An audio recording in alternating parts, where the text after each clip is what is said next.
La mise en œuvre du Brexit par Boris Johnson est une époustouflante leçon de stratégie politique exceptionnellement bien construite et brillamment menée à son terme. À n'en pas douter, le Brexit restera dans la grande histoire. L'Union européenne, nous le savons, s'est construite sur deux principes concoctés dès les années 50 par ses promoteurs-concepteurs et notamment par le trop célèbre Jean Monnet. Premier principe, ne jamais consulter les peuples et donc les mettre devant le fait accompli lorsque les étapes successives de l'Union deviendront irréversibles.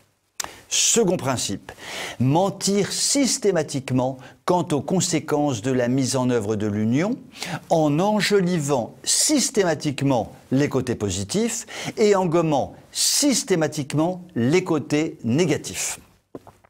La totalité des réformes structurelles menées par l'Union européenne s'est réalisée sur la base de ces deux principes. Le peuple européen est désormais prisonnier d'une élite européiste qui continue son travail de destruction des nations avec une ardeur non dissimulée. Et soudain, jaillit Boris Johnson, qui bouscule tout et fait sortir en quelques mois son pays de l'Union européenne. Lorsqu'un certain Nigel Farage, responsable d'un petit parti souverainiste en Angleterre, bataillait de façon isolée pour le Brexit, les élites politiques européennes se gaussaient de ses saillies et l'écrasaient de leur mépris. Et pourtant, un référendum organisé en Grande-Bretagne il y a quelques années donnait la victoire au Brexit, malgré un pilonnage politico-médiatique inouï en faveur du maintien du pays dans l'Union. L'inconsistante Theresa May, manipulée par Bruxelles, essaiera de tergiverser. Les électeurs, en dépit de ce pilonnage médiatique sans précédent, la renverront sans autre forme de procès et feront émerger Boris Johnson qui bousculera tout sur son passage et fera sortir son pays de l'Union. Cette formidable leçon ne peut que donner espoir à tous ceux qui résistent à la déconstruction des nations. Il était écrit dans le grand livre de l'histoire des idéologues que le monde n'était plus qu'un village multiculturaliste et que les nations étaient bel et bien mortes. Le pape François avait décidé de créer au Vatican, au printemps prochain et pour quelques jours, un grand village mondial multiculturaliste. Avant-goût de l'avènement d'un grand village mondial à l'échelle mondiale. Désolé pour les idéologues mondialistes et pour le pape François multiculturaliste, Boris Johnson montre avec éclat que le souverainisme est toujours bien vivant. Il est d'ailleurs loin d'être le seul, faut-il le rappeler. Nombre de pays d'Europe occidentale, en passant par la Russie, par la Chine, par le Japon et j'en passe, ont bien l'intention de ne pas laisser les idéologues mondialistes détruire leur nation souveraine. Vous pouvez m'écrire si vous le voulez. À très bientôt.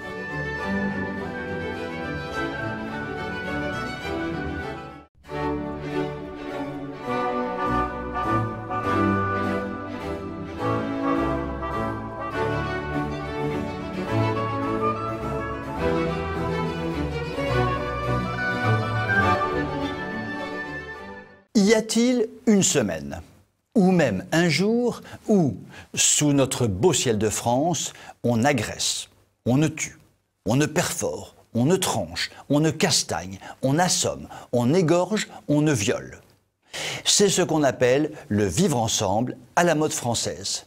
Le vivre ensemble heureux, comme le disent encore ceux que l'on pourrait qualifier d'imbéciles heureux. À l'approche des municipales, il apparaît que la sécurité inquiète sérieusement les Français, mais cela n'a pas l'air de perturber beaucoup le gouvernement, pour qui ce n'est qu'un problème parmi d'autres. Quant à se poser la question de l'origine des délinquants, c'est évidemment tout à fait inenvisageable, n'en parlons donc pas.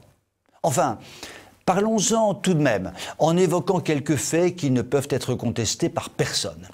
Par exemple, la parfaite superposition de la carte de la concentration des populations immigrées avec celle des agressions par département. C'est peut-être hasard ou coïncidence, mais c'est ainsi. Allez, ne résistons pas au plaisir de jeter quelques chiffres sur la table. Doublement des homicides en un an. Bon, ça n'est pas très grave, il n'y a que mort d'homme.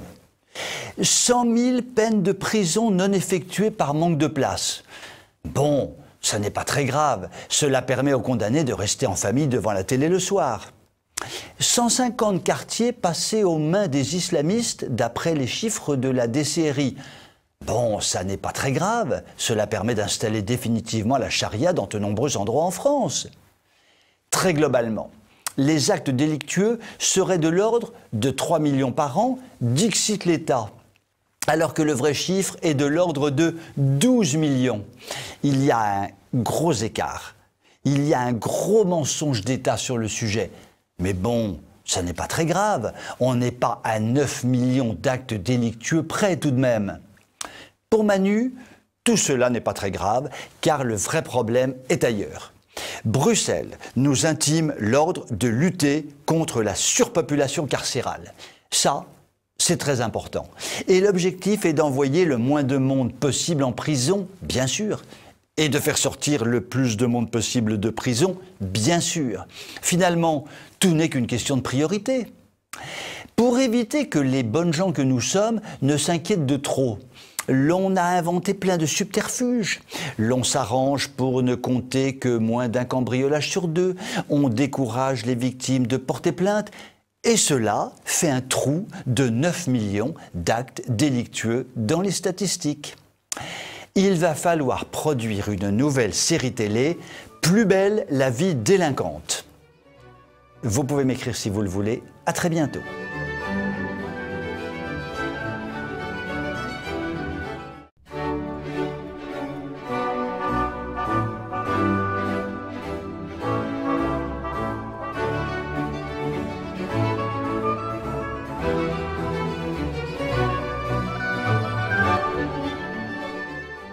Mille sabords, tempête chez les féministes, coup de tabac chez les défenseuses de l'égalité des sexes. La militante Marguerite Stern, grande figure de l'activisme féministe, a semé le trouble dans le rang des combattantes en émettant récemment des doutes sur la légitimité du combat en faveur des transsexuels. Eh bien oui, essayons de la comprendre, la brave dame. Une transsexuelle, ce n'est rien de plus qu'un homme qui a voulu devenir une femme. Rien que de le dire, ça donne plein d'idées. Donc, quand un homme veut devenir une femme, c'est une fois de plus un mâle dominant qui vient empêcher les femmes de respirer, qui empiète sur le plate-bande, qui entre sans tambour ni trompette dans la congrégation de la gente féminine. En réalité, rien ne prouve qu'il n'y a pas de sa part une tentative de conquête. Décidément, les détenteurs de chromosomes XY sont partout et il faut plus que jamais s'en méfier. C'est vrai quoi à la fin? À quoi cela sert-il d'être féministe pour défendre les droits des femmes, pour défendre la spécificité des femmes contre les hommes, si les hommes peuvent devenir des femmes? Décidément, pourquoi le bon Dieu a-t-il doté les hommes de leurs encombrants entrejambes? Il aurait pu y réfléchir à 2 fois quand même. Mais au fait, il y a du fichtrement grassouillet bon dans les propos de la Marguerite. Je la cite. « J'observe que les hommes qui veulent être des femmes se mettent soudainement à se maquiller, à porter des robes et des talons. Il faut rappeler que si nous sommes des femmes, c'est en vertu d'un fait biologique. » Ouh, le vilain gros mot. Quoi? En 2020, comment peut-on dire des choses aussi réactionnaires? Allons donc, mais elle est folle dinguette, la Marguerite. Et cela n'a pas manqué. La Marguerite s'est fait clouer au pilori par ses comparses comme, j'ouvre les guillemets, féministe, radicale, trans-exclusionnaire. Vous imaginez l'insulte? Je ne suis pas sûr de bien comprendre, mais il paraît en tout cas que c'est très grave d'être féministe, radicale, trans-exclusionnaire. Ce qu'il y a de formidable dans cette ère de révolution sociétale permanente, c'est le retour toujours inopiné et inattendu y compris dans la bouche d'une dame aux cheveux bleus, d'un furieux bon sens qui vient nous rappeler ce que Dame Nature et le bon Dieu ont toujours voulu depuis toute éternité. Et cela, somme toute, c'est assez rassurant. Vous pouvez m'écrire si vous le voulez. À très bientôt.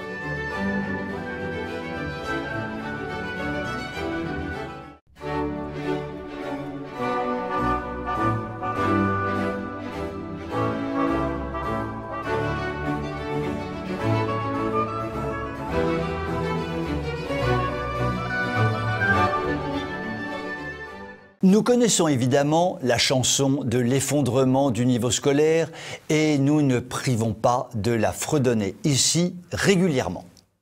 Mais cette fois, il y a plus grave. Je n'ose l'évoquer, j'en tremble de tous mes membres, je suis pris de transpiration non maîtrisable. La présidente du jury du concours d'entrée de l'ENA se plaint elle-même de la nullité des candidats. Oui, c'est comme je vous le dis, ni plus ni moins. Et oui, même à l'ENA, on mesure la baisse du niveau. Vous me direz que ceux qui étaient déjà reçus dans la prestigieuse école il y a quelques années ne brillaient pas nécessairement par leur bon sens, par leur valeur personnelle, par leur appréciation fine des réalités, mais au moins ils avaient quelques réflexes en termes de structure et d'organisation. Aujourd'hui, le constat est sans appel. Je cite Madame la Présidence. Méconnaissance par les candidats de ce qu'est un modèle économique, faible culture industrielle, compréhension parfois trop partielle des enjeux géopolitico-économiques mondiaux. Fermez le banc. Sans parler du conformisme des analyses sociales, bien sûr. Traduction lapidaire du chroniqueur préféré de TV Liberté. Les candidats apprentis énarques sont des billes et ils n'ont aucune culture. À qui la faute au fait? C'est un peu facile au bout de la chaîne de se plaindre de la vacuité totale de ces candidats et de leur conformisme quand tout le système éducatif depuis la petite section de maternelle à Sciences Po vise à fabriquer des jolis moutons en série qui ne savent que meugler comme des canards. Pour lutter contre tout cela, le remède est bien connu, mais nos élites de la Ve République en général et de la macronitude en marche actuellement se refusent délibérément de l'administrer. Le remède est d'une simplicité enfantine, injecter dans l'enseignement une bonne dose d'histoire, une grosse dose de culture générale et chaque soir une décoction de culture classique. Toutes choses qui permettent de rééquilibrer dans les neurones le taux de liberté de pensée, de finesse et de compréhension du monde. Mais ne nous y trompons pas. Si l'ordonnance est d'une simplicité biblique, sa mise en œuvre relève de l'exploit par les temps qui courent. Vous pouvez m'écrire si vous le voulez. À très bientôt.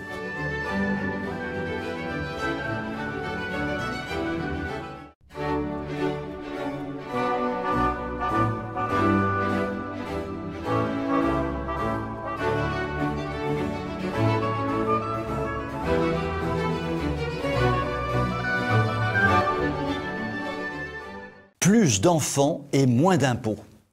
Ça, c'est un programme politique décoiffant. Est-ce qu'il s'agit du programme de La République En Marche pour 2022 ou du programme des Républicains pour 2022 ? Pas pour le moment, mais peut-être un jour. Non, pour le moment, c'est le programme russe du président Poutine.